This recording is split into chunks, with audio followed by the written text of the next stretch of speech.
All right, so good afternoon. This is the Steve Mazzacane podcast. It's good to be back. We took last week off. We actually didn't intend to take last week off. I took it off because the first 2 days we couldn't go live. The first day something came up. The second day we had technical issues, and then it was like, all right, let's just call it a day. And so we took the week off. This week will be a short week, although we might do one on Thursday as well, depending on what the news cycle is. But thank you for coming back. And we have a couple things to talk about today. Certainly the stimulus will be the most important one. Really amazing day in the stock market. If you're watching the market, it was down about 700 points pre-market. We have something with stock market, something called the futures, where we kind of predict where it's going to be. This morning, you can buy and sell stock before the market opens, and it was down almost 700 points. It is now up 36. So really, just an amazing day. It's hard to even predict what's happening with the market. How much higher can it go? There's so many people hoping or expecting a crash. Quite frankly, I'm one of them. And it doesn't crash not in terms of like a 2008 economic crash, but drops 1,000, 2,000 points, and it gives a good buying opportunity if you're waiting with cash to buy stock. And so we're sitting there waiting, and then at the same time you have days like today where it drops 700 points pre-market, and then throughout the day it just makes all that difference back up. It's really pretty impressive. So. Richard, how are you? Justin, good to see you again. Thanks for joining us. Thanks for joining me, I should say.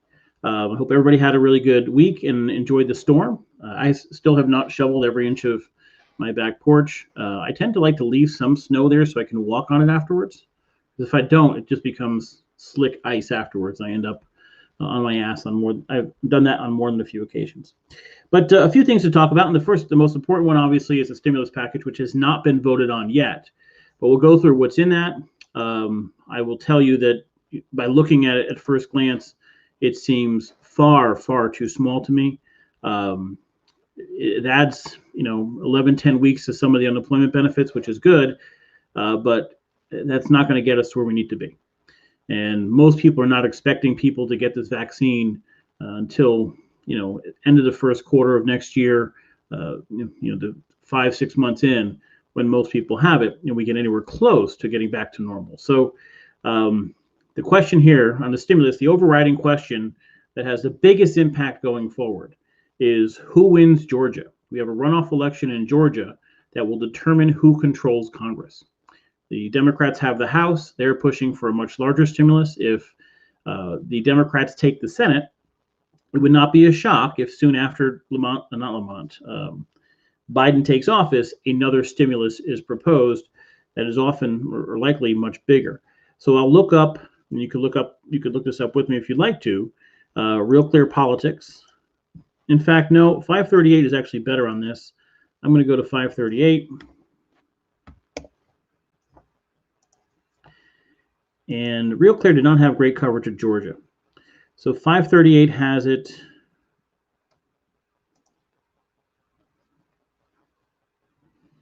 Where are we? See polls for January 5th runoff on the right-hand side. So we have Purdue leading us off. So the Republican is leading us off by 0.6 of a point. These are taking polls and kind of putting them together. And we have Loeffler leading Warnock by literally 1/10 of a point, 48.5 to 48.4. So obviously they're all within margin of error. The momentum seems to be with the Republicans on both of these. If we go back to November 28th, 29th, it looked like Warnock, the Democrat, was up 3 points. And if we look at just back over to December 12th, in the Ossoff race, Ossoff was up by a point. Now Purdue is going ahead. So it looked like the Democrats had a chance. Momentum seems to be on the Republican side. The real question is, do the people who came out to vote 2 months ago or a month and a half ago on November in the presidential election return?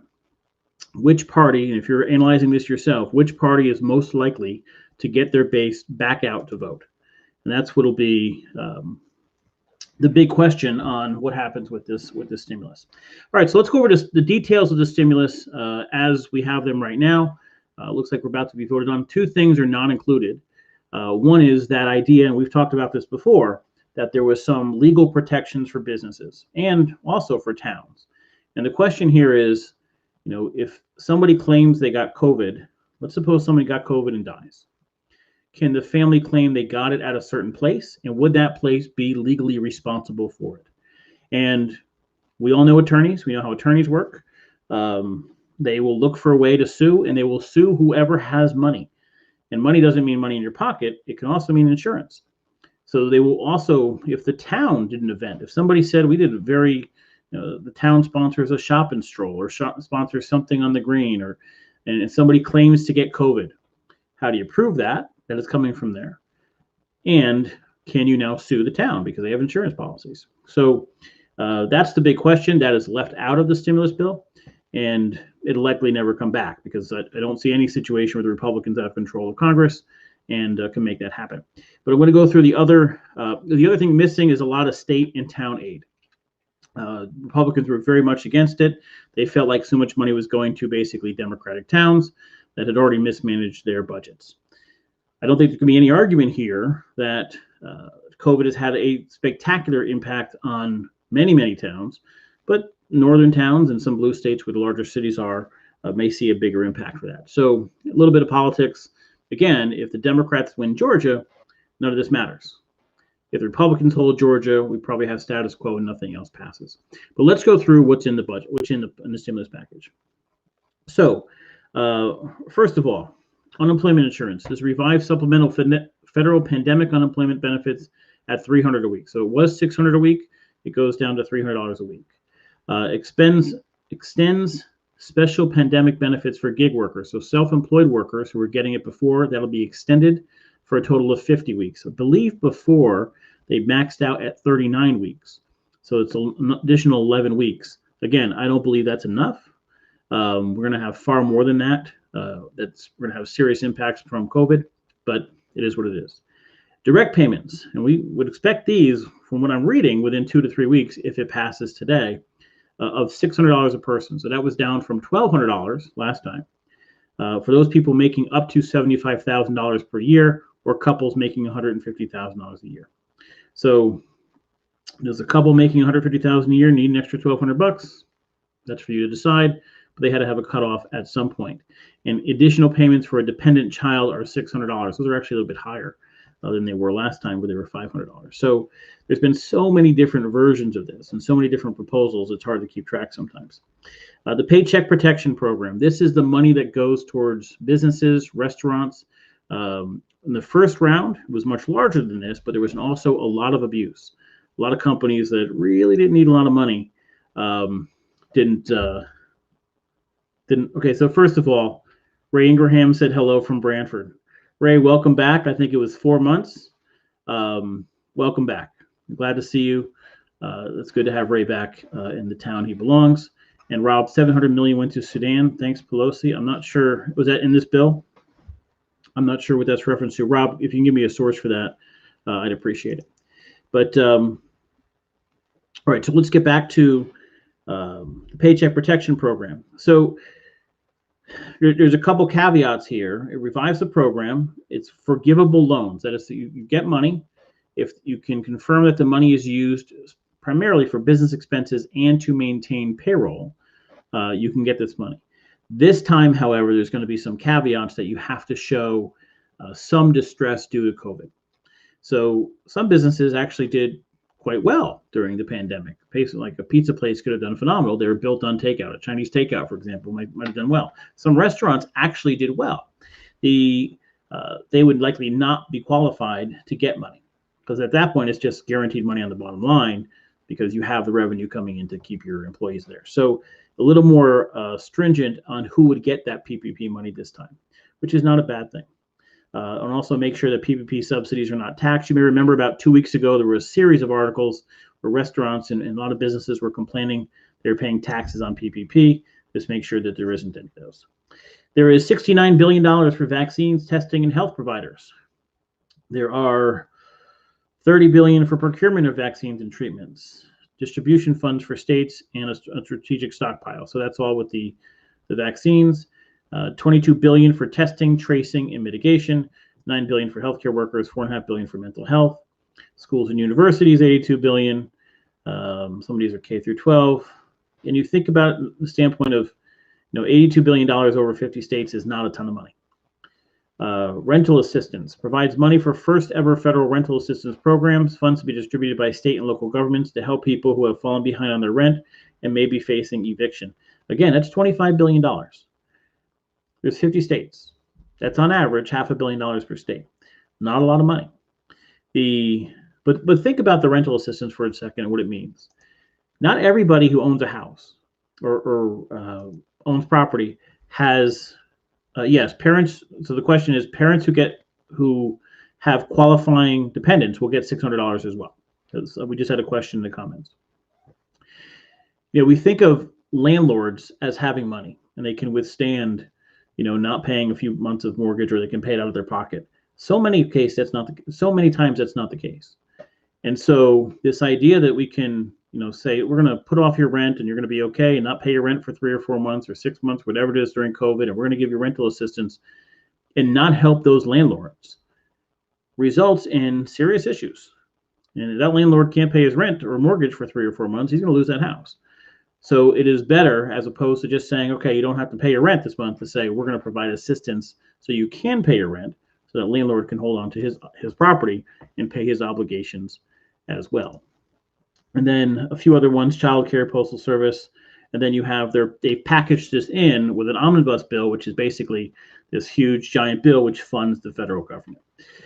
So that will likely pass today. I'm watching CNBC right now to see how soon we're going to get to a vote. But if that happens, it's a deep breath. It's a good thing overall. We kind of need it. I think both parties agree we need it, but I feel it's nowhere near large enough. And it's putting a Band-Aid on a serious, serious injury. And depending on what happens in Georgia, it may be the last one. So I would expect to revive this fight for an extension of these benefits and additional stimulus mid-February. And we're going to be hearing it a lot more again. We are hearing very optimistic proposals about everybody getting this vaccine. And that's nice. It's a nice thought, but I don't think that's it's realistic. Tom Kuhn, sorry, Steve, to ask again, is there some confusion? Couples making under $150,000 with 2 young children will wind up with $24,000. I believe that's correct, Tom. That was the case last time. Okay. Replying to Rob, Donald Trump's deal with Sudan, the Trump administration offered to pay victims of the September 11th attack $700 million U.S. funds to drop the pursuit of claims against the African country, according to 2 sources familiar with the negotiations. Okay, I got to get this straight. So somebody made a, Mary Jane, thank you. Happy holidays to you too. So the question that Rob asked, $700 million went to Sudan, thanks Pelosi. Now, so many times these statements are taken out of context, right? So much of this. Elizabeth Smith responded, Donald Trump's deal with Sudan, the Trump administration offered to pay victims of the September 11th attack $700 million of U.S. funds. By the way, $700 million is not a lot of money, so I don't know. It's like pennies to the U.S. The U.S. funds to drop their pursuit of claims against the African country. This is not making a lot of sense to me, but we'll go into that. I'll look at that maybe after the podcast, and then tomorrow talk about that a little more. I would like to know what we're talking about here, but I'm not real sure. So I need to do a little more research on that. But Rob and Elizabeth, I will do so. All right, so let's get away from the stimulus. One, stimulus is too small. 2, we're glad it passed. So people, $300 additional per week, if they're getting, $200, $300, $400, $500 a week, that extra will certainly help. There's no question. And we've talked many times on this podcast about the cumulative effects of that stimulus, that it helps small business tremendously. I can tell you, clients I've worked with, businesses in town I'm working with, we've seen a huge drop since that $600 ended. And so giving $300 may not be, especially after not having it for a month and a half, they may have backup of bills. It may not help these small businesses tremendously. I would have liked to seen a larger, that $1,200 check would have been nicer. $400 or $500 would have been nicer, but I understand it. They had to pass something, and they didn't have, the Republicans weren't really on board with passing more money. But if you had people who were eating out before, they may not be now. And that impact goes to restaurants. And those restaurants goes to employees. And so this is domino effect. And when you take money and you give it to people who don't have a lot of money, we've said this many, many times, they spend it. People who don't have money or are living paycheck to paycheck or close to it, when they get an extra couple $100, there's something to spend it on. Food, or electric bills or rent or whatever it is. And so the fastest way to get money into an economy is to give it, not loan it, just give it to the people who are going to move it and spend it quickly. After the 2008 crash, we were setting up loans through banks. So businesses had to go to a bank, had to go through that process, hope the bank gave it to them, all of those things. Now we're giving it directly. Where is this money coming from? It's coming from the federal government. Where does they get money from? They borrow it or they print it. So we've had this conversation many times. When times are tough is the worst time to worry about where money is coming from. That's when you borrow.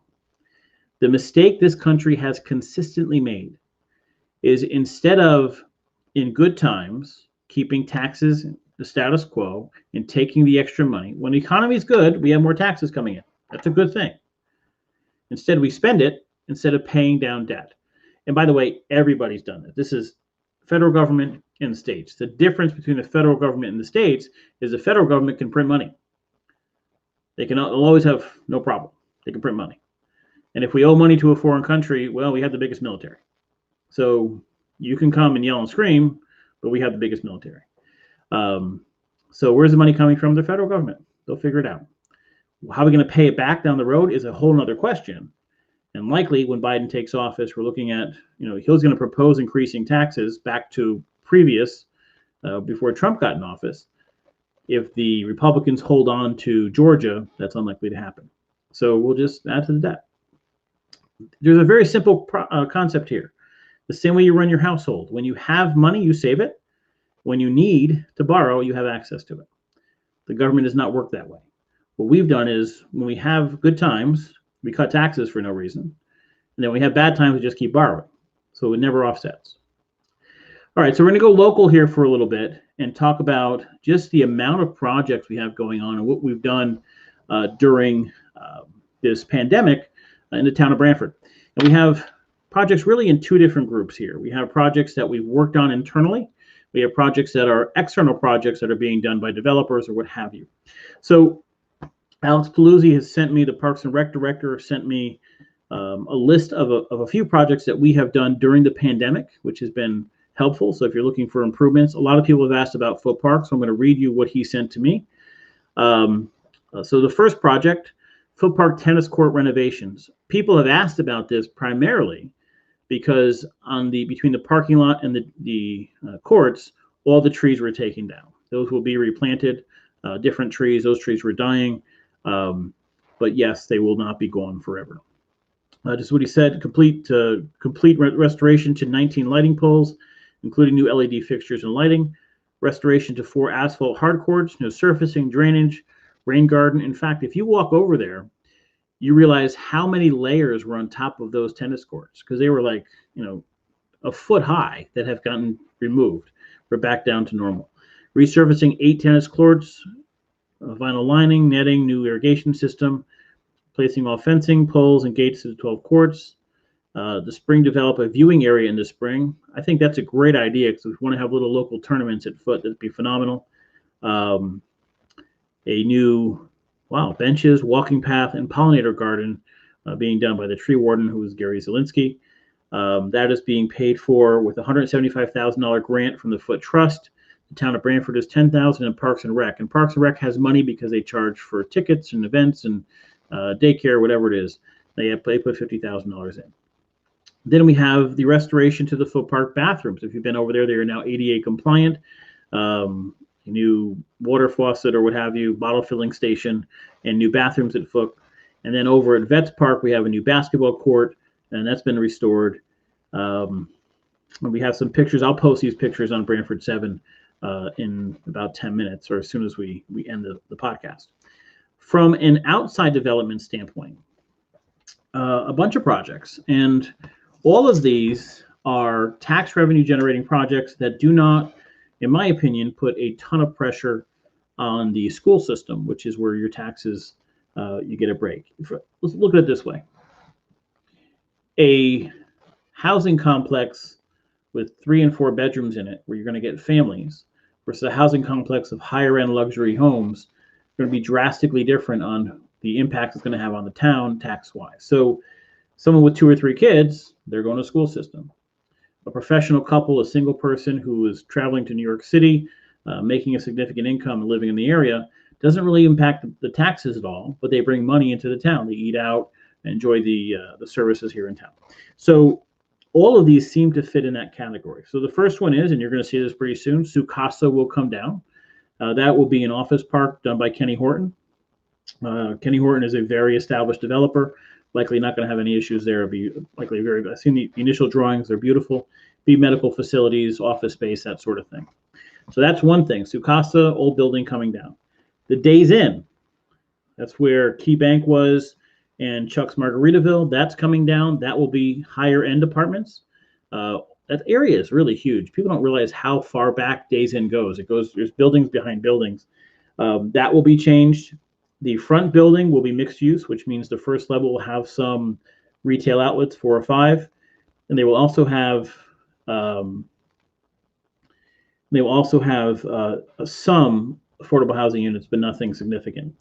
And then two major developments: Anchor Reef, which is right across from the train station, where the nice brick building and then that nice luxury tall building is. They'll finish that. That looks like it's heading to approval, and that's about 140 units or something like that. But that will also create a walking area along the water, some bench areas, some public area that the public can go down, walk, sit, and enjoy the waterfront as well. And then also they have, from a legal standpoint, we talked about this a few weeks back, that Atlantic Wharf has put off trial, which means they're trying to get to a settlement. There's no point, no advantage to going to a trial in that case. I couldn't see it. I read everything in that, and I don't see it. So if they can get to a settlement and that project can move forward, all of these projects are high-end residential projects. And a town that is an older town like Branford is staying still or even losing population. That can be massive. We can bring more people into town, people who are professional, have money, can support local businesses, and are not putting undue pressure on the school system and the need for town services. So a lot of very positive, in my opinion, positive projects happening. They've gone through planning and zoning. They've made some changes. They've adjusted. I know that Meritoli project at Anchor Reef changed a bunch of things to make it more palatable for the area, get public seating area down there, public walking area, paths, that sort of thing. These are all positive things. So if you're in Branford, we have a few things to remember, that even during this pandemic, we had a lot of infrastructure projects moving forward, a lot of things like Garfoot Park and our Veterans Park, all improvements. So our guys were still busy doing that. And it looks like in the next 2 years, we can have a significant increase to the tax base while bringing in professional people to help local businesses and bring money back from wherever they work into the town. So these are all pretty good moves. The final thing tonight, I spent some time watching the last few RTM meetings. Now, to those not in Branford or watching, that is the representative town meeting. The legislative body of Branford is the RTM. And about 8 years ago, when First Selectman Jamie Cosgrove first got in, one of the things we needed to fix was that these meetings were becoming a circus. They're probably primarily a circus because of one person. And that person would come to meeting after meeting and yell and get in shouting matches and interrupt and that sort of thing. And the issue is, at times, he had issues that were legitimate. I wrote in detail about those issues. But it kind of calmed down when Jamie took office. He didn't, before Uncle Ross would lose his temper, Jamie doesn't do that. And so what this person has now done is now gone to meeting after meeting. He's, especially now on Zoom, he doesn't have to leave his house. If he lives in town or not, I'm not sure. And he can interrupt and yell and scream. At one point during the RTM meeting, they shut off his camera feed. He then called in to get more time on camera. He has posted a million different petitions, a million different nonsense claims that are complete garbage, just ridiculous. And it's not even worth going into. We get some questions on what's true, what's not. I'll answer those individually. If there's something significant, I'd be glad to answer that in more detail. But they made up stuff about contamination on Atlantic Wharf. They're making up stuff about Tabor Drive, the development there, the lack of development there. It's just nonsense, just throwing shit at the wall and hoping stuff sticks. And the one thing we need to see is Town meetings are representative of our town. Whether you're a Democrat or Republican, you should be upset if somebody's clearly trying to abuse the system to appease whatever hole they have, their own ego or whatever it is. It's disgusting to watch these meetings. And it's not, first select Jamie Cosgrove's fine. I watch, I forgot what's the Republicans selectman's name. I'm so sorry, I'm forgetting his name. Somebody remind me. I have to give him credit because he's been fine too. But for the most part, they've been fine on the Board of Selectmen. On the RTM, you need to stop giving crazy credence. You need to stop taking nonsensical proposals and they're getting signatures on issues that are comically absurd. And somebody, Ray Dunbar, thank you very much. Ray has done a great job. He's been fine, has not given into the bullshit.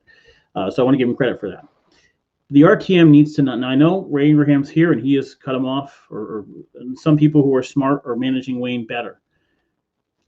But what needs to not happen is for Democrats or Republicans to jump on some nonsensical issue that Wayne Cook brings up as if it's legitimate. So they passed a thing the other night saying we want to send to the first selectman looking at capping the sand or the dirt at Atlantic Wharf because of contamination. There is no evidence of contamination. The Democrats supported this, the same Democrats who are, we trust science when it comes to COVID, but you have no evidence whatsoever that there's contamination coming off that property. You just made it up because maybe it helps you politically and you can act like, oh my God, I'm helping people. You're not doing shit. But giving in to this crazy person, even trying to add some legitimacy because it thinks it's helping you politically to absurdities isn't helping. You're fueling crazy. You can't claim to be for science, then you yell about something and you have no scientific evidence whatsoever to support anything you're saying. And so what happens is anybody who goes to these meetings with a legitimate issue actually wants to talk to the representatives, actually wants to be heard, they're silenced. And they have to sit through crap and bullshit and nonsense for hours at times. We're not talking 10 minutes, hours at times. Because this guy takes over meetings. Now, everybody has a right to speak. Everybody has their time. What the RTM should be doing is voting to say, listen, we're capping public speaking at 2 minutes unless a member of the RTM sponsors them to speak longer. That's unfortunate. And it's unfortunate that we have people in this town that are willing to hijack the town for their own egos. There's nothing he's actually accomplishing. Trashing the town you live in does not help it. It's not helping. It's not helping in any way, shape, or form move democracy forward, or good conversations forward, or actual issues forward. There's no issue at Atlantic Wharf. Ray, we didn't send it to the first selectman. What was approved, RTM wants the piles covered, passed with dissension. Yeah, look, the RTM has no right whatsoever to tell anybody anything about their property. None. They have no idea what they're talking about. They have no scientific evidence to support anything in the claim that this, by even giving credence to contaminated dirt is spreading all over, which it's not. I don't even see dirt coming through the fence at all. But giving credence to that is political gain. And yes, I know people dissented. It was nonsense. The RTM can't stay in their lane. The reason it's happening is you have some Democrats, some Republicans too, but this is led by Democrats who are saying, wait a minute, we can go after Jamie with some issue. Let's take Wayne Cook's issue. That's Wayne Cook's issue. Jumping in bed with Wayne Cook is not going to help you. And you're certainly not helping democracy. And I feel bad for everybody who legitimately wants to go to the RTM and be heard on a real issue. Because they can't be. It's ridiculous. And that needs to end. I know Ray's working on it. I know Jamie never gives in. Jamie stays cool, which is the advantage that he has all the time. He has been called disgusting names by Wayne Cook. And Jamie doesn't budge. That's class. I don't care who you are. I'm a Jamie supporter, but that's class. Democrats, you want to go after somebody politically, do it. But have legitimate issues. Republicans, It feels good to jump in with Wayne. Yeah, you're not helping the town. Think twice before jumping in with Crazy. The arguments are stupid, they're ridiculous, they're disgusting, and they're slanderous. I've been a target of his nonsense. I know it's nonsense. And I'm somebody who has researched his stuff and defended him at times when he had legitimate points. And I'm telling you now, this is crap. We need Democrats and Republicans to go back to their DTCs and their RTCs and say, guys, we're not giving in on this crap. You want to find an issue to yell about and make political, so be it, but not his crap, not the nonsense. He has no desire to make the town better. He's not trying to improve the town. He's not representing anybody except his own ego. Let's not go down that road. So that's my rant to end the podcast. But good to be back. Thank you all for joining me. We'll be back tomorrow. I will look up a little bit of this this issue about money to Sudan or whatever it was. And if somebody wants to send me a link and some source documents for that. And Array, so many people of all parties have contacted me to do something and not a political item. It's not a political item, but we need the parties to tell their minions, primarily the Democrats, I get it. You don't fight this battle. You don't side with Crazy to fight the battle. It doesn't make sense. There's something we kind of take for granted that the people going to meetings actually care about the town, right? They're speaking out. This is their civic responsibility. They care about Branford. This person doesn't care about Branford. He doesn't give a damn. He's there for the circus. His success is the circus. He's trying to get a reaction. The reaction is the end game. He doesn't care about solving a problem. The reaction is the end game. It's not helping. And we need both parties to come to the table and end that crap. It's embarrassing. Okay, we'll be back tomorrow at 4 o'clock. I want to thank you all for joining me. I hope you all have a great evening.